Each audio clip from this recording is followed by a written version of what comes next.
वैसे ये कमाल की ही बात है। एक तरफ मोदी सरकार मरीजों को ज्यादा से ज्यादा जेनेरिक दवाई खरीदने के लिए लगातार प्रोत्साहित कर रही है। डॉक्टरों तक को हिदायत दी जा रही है कि मरीजों को पर्चे पर जेनेरिक दवाई ही लिख कर दे। और दूसरी तरफ हाल ये है कि देश में मौजूद बहुत से जेनेरिक केंद्रों पर मरीज जाते तो हैं, पर उन्हें बहुत बार दवाएं मिलती तक नहीं है। और खास तौर पर गंभीर बीमारियां जैसे शुगर, बीपी, हार्ट और लिवर की दवाइयां तो जेनेरिक औषधि केंद्रों से गायब ही मिलती हैं।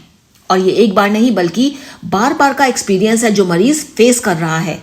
ऐसे हाल में डॉक्टर चाहते हुए भी मरीज को जेनेरिक दवाई की बजाय दूसरी दवाई ही लिखने को मजबूर हैं। और मरीज के पास भी बाजारों से महंगी दवाई खरीदने के अलावा कोई चारा नहीं है। वैसे ये भी देखने में आता है कि कई डॉक्टर भी मरीजों को इस तरह का इंप्रेशन देते हैं कि जेनेरिक दवाई सही नहीं है, इससे ठीक होने में बहुत ज्यादा वक्त लगेगा। और इसका मकसद सीधे तौर पर महंगी दवाओं को लिखने पर डॉक्टरों को मिलने वाला कमीशन है। जेनेरिक दवाएं कई गुना सस्ती होती हैं, लेकिन हाल ये है कि अभी तक बहुत से मरीजों को इनके बारे में पता तक नहीं है।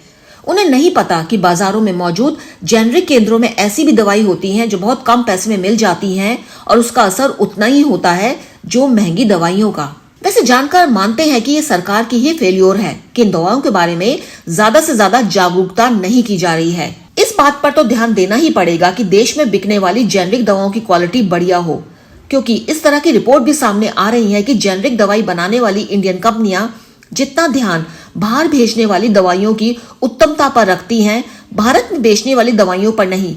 क्योंकि अगर कोई भी दवा यूरोप या अमेरिका में रिजेक्ट कर दी गई है तो उस पर एक्शन हो जाता है, बहुत भारी फाइन देना पड़ता है।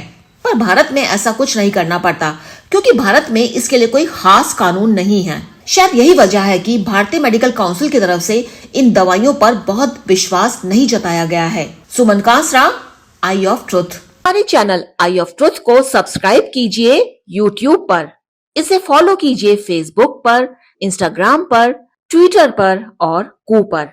हमारे चैनल के बारे में फीडबैक देने के लिए हमें मेल कीजिए ioftruth.6@gmail.com पर।